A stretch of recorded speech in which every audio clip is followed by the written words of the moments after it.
Nah, kemudian kita masuk ke syarat isoman. Jadi sebenarnya saya mohon maaf ya, saya menggunakan istilah isoman. Biasa kan kita dengar isman, tapi karena nama saya Isman, jadi ganjil rasanya kalau saya menggunakan kata isman juga ya. Jadi tiba-tiba 1 tahun terakhir nama saya viral di grup-grup ada yang sedang isman. Saya kira saya yang dibahas, ternyata yang dibahas orang-orang yang sementara isoman. Jadi saya gunakan istilah isoman ya, bukan gunakan istilah isman. Baik, sekarang apa sih syarat-syarat isoman itu?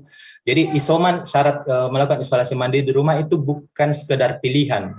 Maksudnya orang tidak serta-merta ketika dia terkonfirmasi positif, dia bisa dikasih pilihan apakah dia ingin isolasi mandiri di rumah atau dirawat rumah sakit.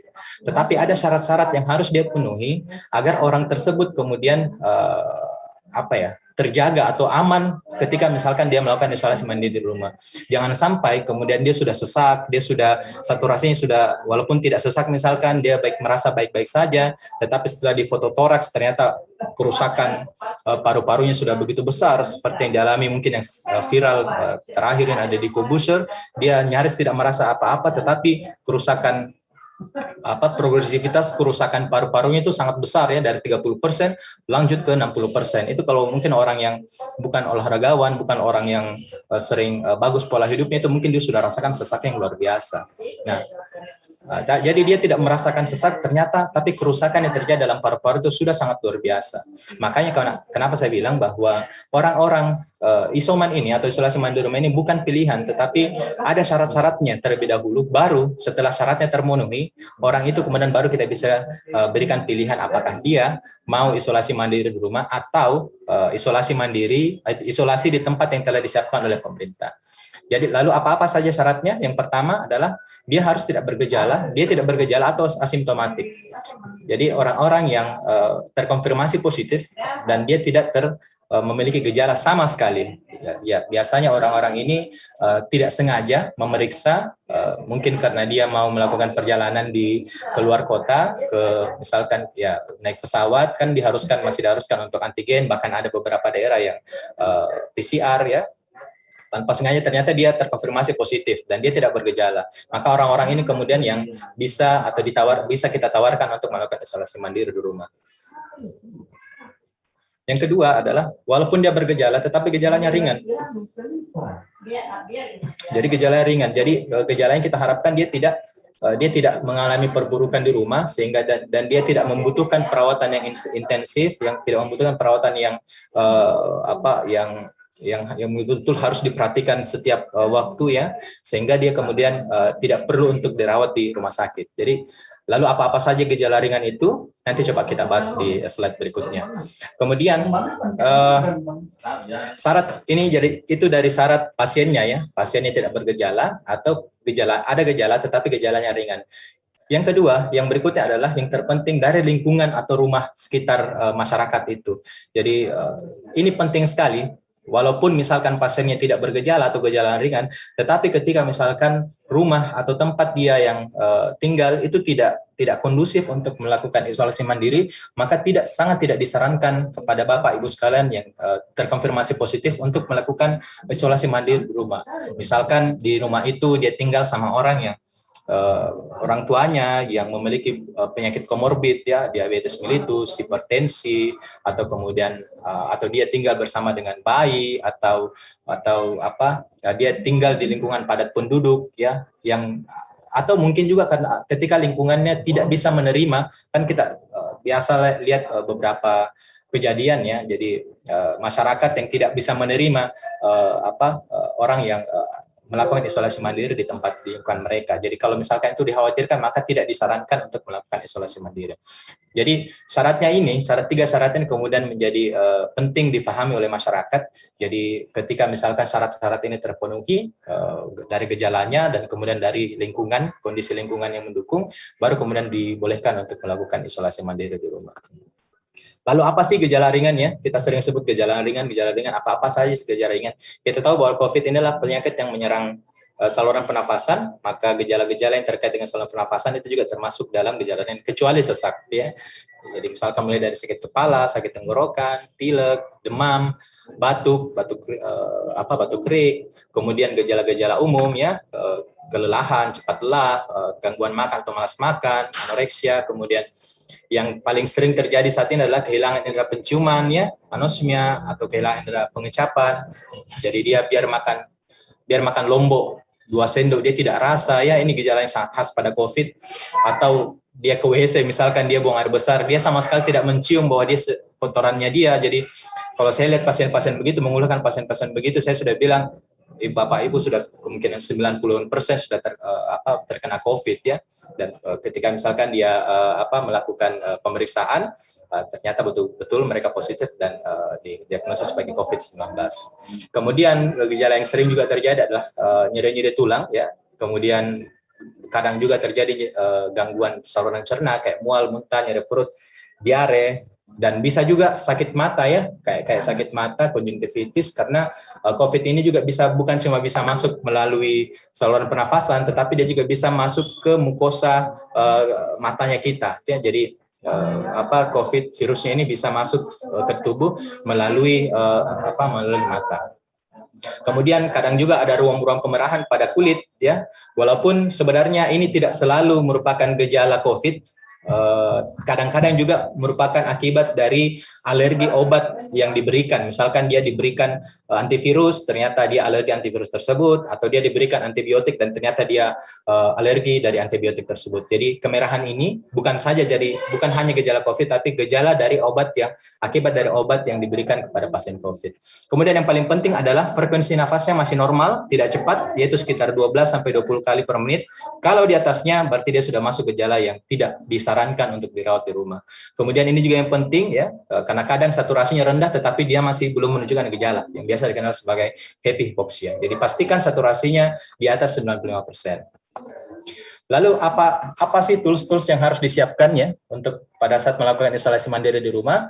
Yang pertama adalah termometer. Saya kira ini penting sekali untuk melakukan pemeriksaan suhu tubuh. Ketika misalkan suhunya di atas 37,2 atau 37,5, maka dia berada dalam kondisi demam. Dan yang mungkin dalam tahap yang lebih parah di atas 39 bahkan sampai 40 derajat Celcius, itu saya kira tanda-tanda bahwa terjadi infeksi yang cukup parah dalam tubuhnya yang mungkin bisa saja untuk tidak disarankan untuk melakukan isolasi mandiri di rumah.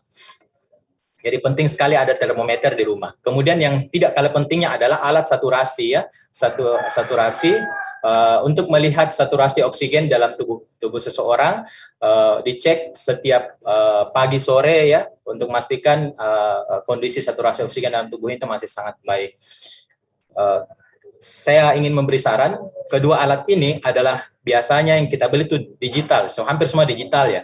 Hampir semua digital, dan yang namanya digital sangat terpengaruh dengan berbagai kondisi. Misalkan baterainya baterainya kita harus pastikan dia sementara bagus ya, dan proses cara pasangnya juga harus sesuai, karena kalau tidak bisa menghasilkan hasil yang tidak tepat ya. Misalkan saturasinya kadang-kadang orang periksa pertama 92, dia sudah panik duluan. Jangan terlalu panik dulu. Coba buka lagi, pasang lagi. Kalau misalkan masih 92, coba buka lagi baru pasang lagi. Kalau memang masih 92 atau bahkan turun, baru kemudian dianggap sesuai dengan apa pemeriksaan tersebut. Tetapi kalau misalkan dibuka lalu dipasang dan ternyata dia naik ke 98, 99 atau di atas, intinya dari 95, maka dia tidak masalah. Jadi saran saya, kalau Bapak Ibu sementara mencoba ini, jangan cuma coba satu kali. Coba berkali-kali, paling tidak 3 kali ya, Mirip kasusnya samalah dengan tensi ya, tensi digital ya, itu kalau kita pakai satu kali tiba-tiba tinggi, ternyata pas dicek diulang kedua kali nanti dia berada dalam kondisi normal. Jadi karena dia alat digital ya, rawan untuk ada salahnya ya.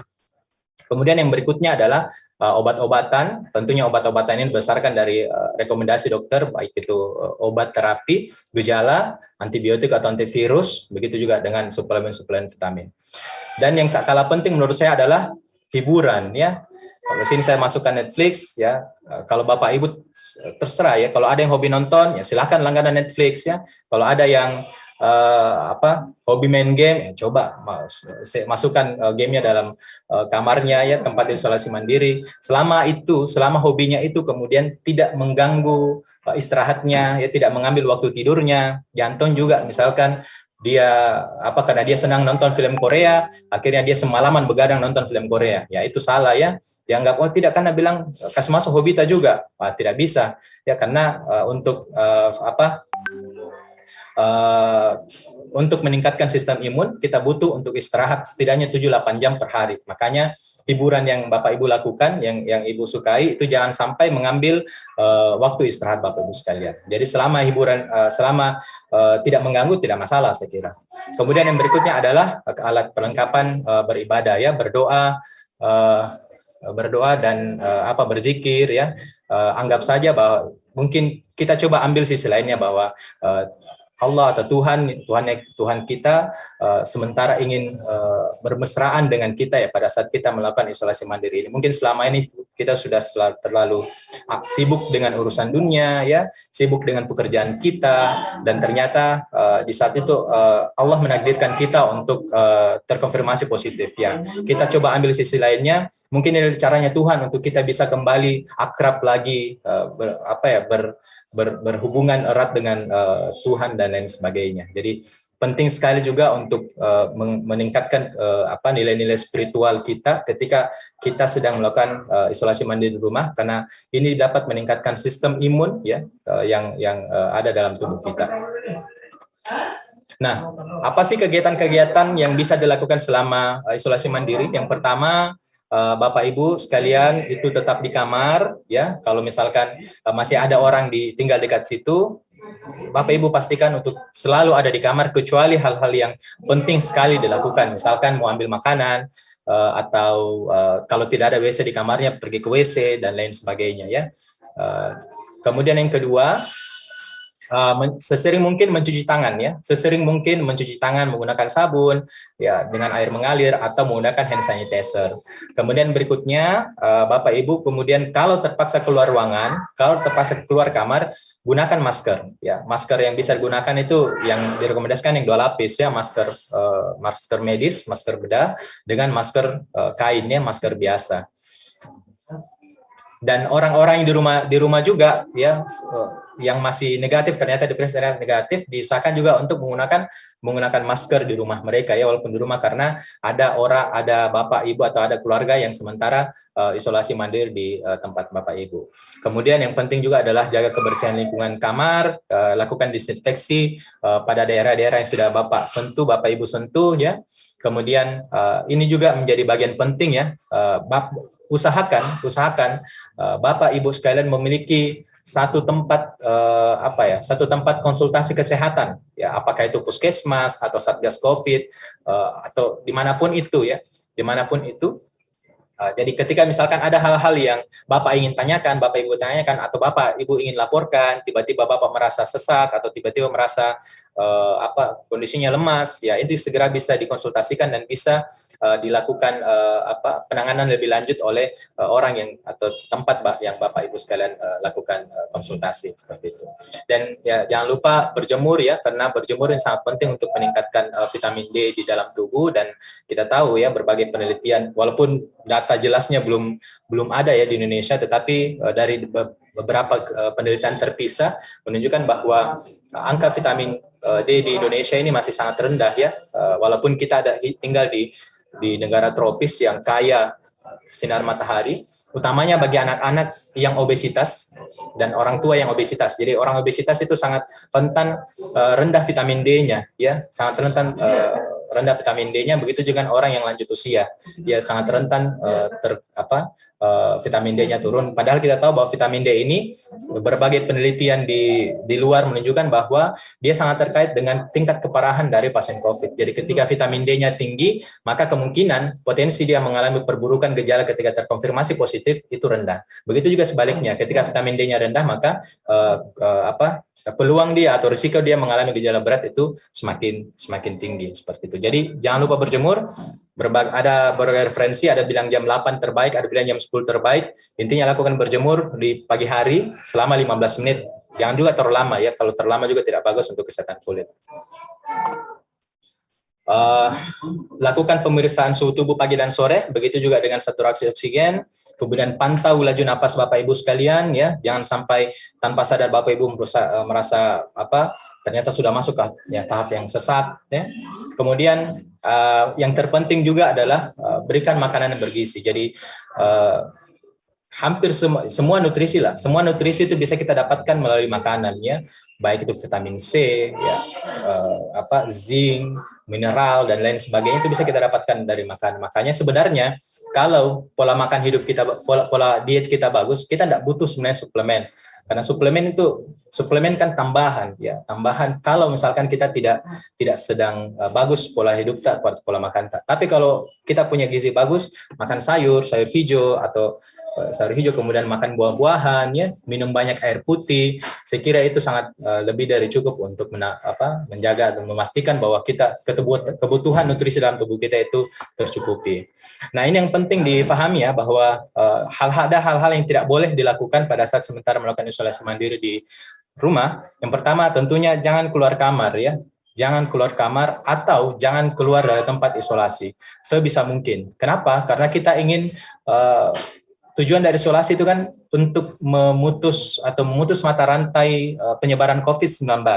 Jadi cukup orang yang terkonfirmasi itu yang mengalami positif COVID, cukup orang itu, tidak usah dia menyebarkan. Makanya sebenarnya bukan cuma COVID yang diisolasi, penyakit yang diisolasi, berbagai penyakit menular juga, yang lain juga itu biasanya diisolasi, seperti difteri misalkan ya, salah satu penyakit yang cukup berbahaya juga, yang masih ada sampai sekarang beberapa 1-2 kasus. Itu kalau kita dapat, itu kita isolasi ya, kita masuk di tempat isolasi. Kenapa? Karena kita ingin memutus mata rantai penyebaran penyakit tersebut. Jadi usahakan sebisa mungkin untuk tidak keluar kamar kecuali hal-hal yang sangat-sangat penting gitu. Kemudian berikutnya ya, mungkin kita ini orang Indonesia ya, kalau kita tahu ada orang sakit, kita pergi jenguk ya. Kita senang juga kalau dijenguk banyak orang, itu salah satu karakter dan budaya orang Indonesia. Tapi untuk COVID ini sebisa mungkin kita jangan dulu menerima tamu sampai kemudian kita dinyatakan bahwa kita sudah bebas COVID atau sudah menyelesaikan masa karantina atau masa isolasi di rumah kita masing-masing. Kemudian berikutnya, hindari untuk menggunakan barang bersama dengan orang lain ya. Kita ada orang di rumah kita ya, apalagi itu misalkan piring, gelas ya, dan lain sebagainya untuk mencegah terjadinya penularan. Kemudian hindari untuk mencampur tempat penyimpanan barang pribadi dengan orang lain, kemudian melakukan aktivitas yang mengganggu orang lain ya, atau menimbulkan kegaduhan, dan sebisa mungkin untuk tidak merokok ya. Terutama bapak-bapak ini yang masih ada mungkin merokok ya, sebisa mungkin kita menghindari, karena rokok itu disebutkan ya dalam berbagai referensi dia menurunkan sistem imun yang ada di dalam saluran pernafasan sehingga bisa mempermudah atau mempermudah infeksi terjadi di paru-paru. Nah, apa sih terapi yang biasa diberikan pada isoman, pada pasien-pasien isoman? Saya ingin tekankan sekali lagi ya, bahwa sampai saat ini obat COVID-19 itu belum ada. Sampai saat ini obat COVID-19 itu belum ada. Jadi kalau ada klaim yang mengatakan bahwa ini obat COVID, ini obat COVID, ini obat COVID, itu bisa dipastikan itu masih klaim ya, tanpa ada pembuktian secara ilmiah ya. Kenapa? Ya memang hampir semua penyakit virus itu sulit ya. Hampir semua penyakit yang disebabkan oleh virus itu sulit. Hitunglah penyakit AIDS, kemudian hepatitis ya. Itu sampai sekarang belum ada obatnya semua. Pun ada obatnya, efektivitasnya masih sangat rendah. Makanya saya sarankan orang-orang COVID, kecuali ada instruksi atau rekomendasi dari dokter yang berkompetensi untuk itu, tidak sembarang untuk mengkonsumsi obat. Apakah itu azitromisin, ivermectin, yang obat cacing itu, kemudian obat antivirus, dan lain sebagainya. Apalagi kalau misalkan cuma gejala ringan, tidak disarankan untuk mengkonsumsi obat-obat tersebut. Cukup misalkan vitamin C, kalau kita merasa kurang vitamin C, vitamin D yang kita kemudian rawan untuk berkurang, zinc atau herbal lainnya ya. Ini pun harus sesuai dengan rekomendasi dari dokter atau tempat kita melakukan konsultasi. Kemudian Jadi itu ya, jadi terapi saat isoman sebenarnya saya sendiri waktu saya positif ya, saya sempat positif 1 bulan yang lalu, yang saya konsumsi cuma 2, vitamin C dan vitamin D. Itu saja. Karena saya tidak punya gejala sama sekali dan saya masih muda dan saya merasa tidak ini. Jadi yang saya konsumsi cuma vitamin dan ya vitamin C dan vitamin D saja karena saya merasa mungkin ini yang kurang, jadi saya tambahkan itu pada harian saya. Jadi jangan sembarang mengkonsumsi obat, tidak usah terlalu baik dengar kiri kanan ya. Dan karena sampai saat ini obat COVID-19 itu belum ada.